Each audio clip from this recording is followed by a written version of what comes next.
Thank you for tuning in to the second episode of Migraine Free TV.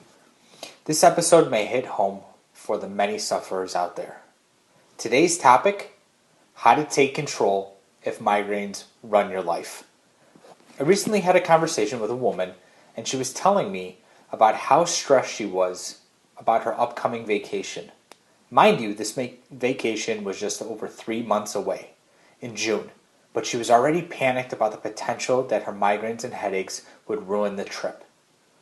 The short convo brought up many memories of my own life where migraines always interfered. It reminded me of many circumstances where migraines ran my life. I was completely helpless. I had this uneasy feeling in my stomach and could remember the days when I felt like a prisoner in my own body. It was dreadful. When I look back at the defining moment when I took control of my life and committed to never letting another minute be lost to migraines and headaches, I realized that there were 7 truths that took place. Number 1, put yourself first. This can be difficult if you're raised to be a caretaker or even a people pleaser. When you put yourself first, it requires a whole new level of honesty about who you are and what you are experiencing. When you put yourself first, you are declaring that yes, I am sick, but I'm making the necessary commitment to my health. Even though I may not have it all figured out, it's okay. But I'm going to learn along the way and be a better person in the process. Number 2, set boundaries. Having boundaries is a quintessential activity for you regaining control. If you want more insight, I recommend the book by Dr. Henry Cloud and John Townsend.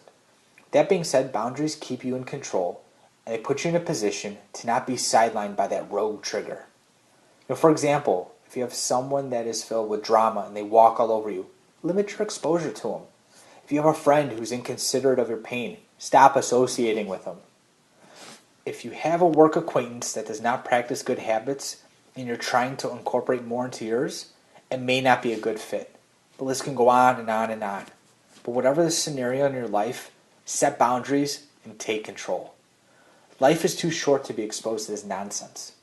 Once I became aware of the areas in my life where I needed to set boundaries, it forced me to start to plan, which brings us to number 3, plan accordingly. And at first this may be difficult depending on where you are in your journey.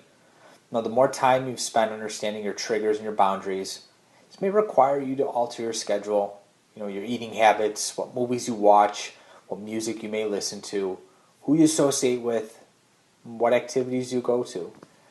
I don't know you or your current situation, but I know for me, I had to go through a massive overhaul. At first, I couldn't go to family parties or I'd have to show up after dinner. Events with my friends had to be on my terms. Routines had to be shifted.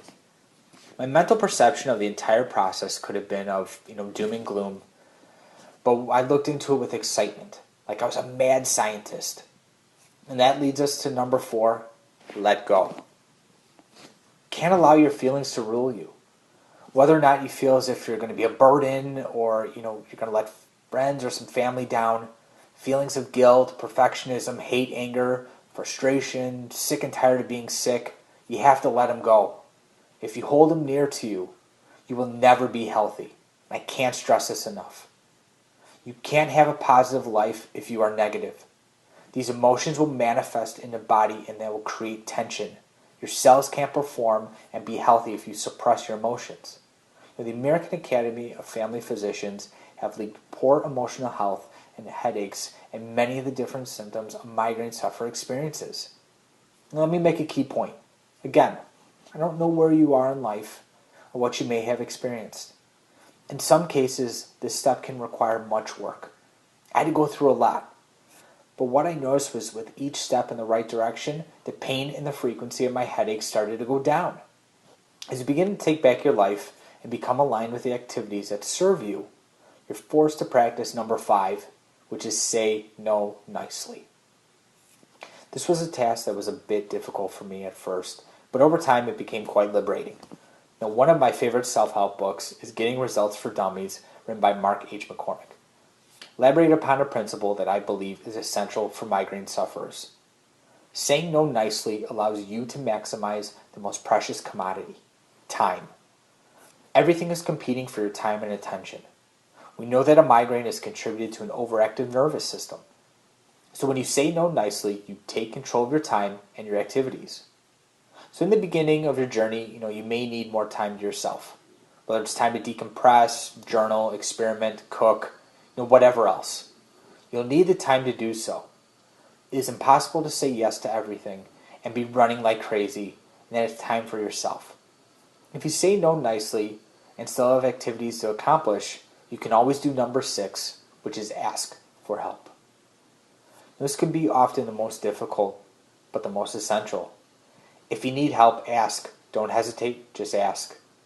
If they say yes, you now have more freedom to do what you need to do. But with the stigma of migraines and headaches, it can often be difficult asking for help. However, we were designed not to go at this alone.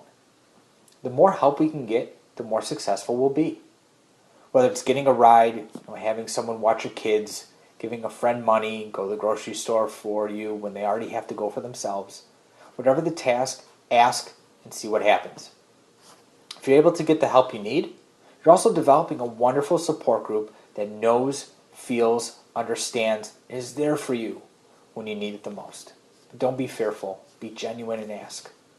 So once you're able to go through the first 6, put yourself first, set boundaries, plan accordingly, let go, say no nicely, and ask for help, that brings us to number 7.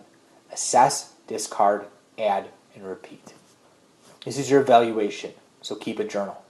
Continue to do what works, eliminate what doesn't.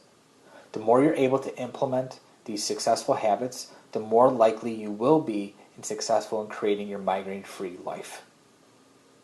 So I'm looking forward to hearing the comments, hearing about any other ideas that you may have or have helped you now or even in the past. Thanks for tuning in.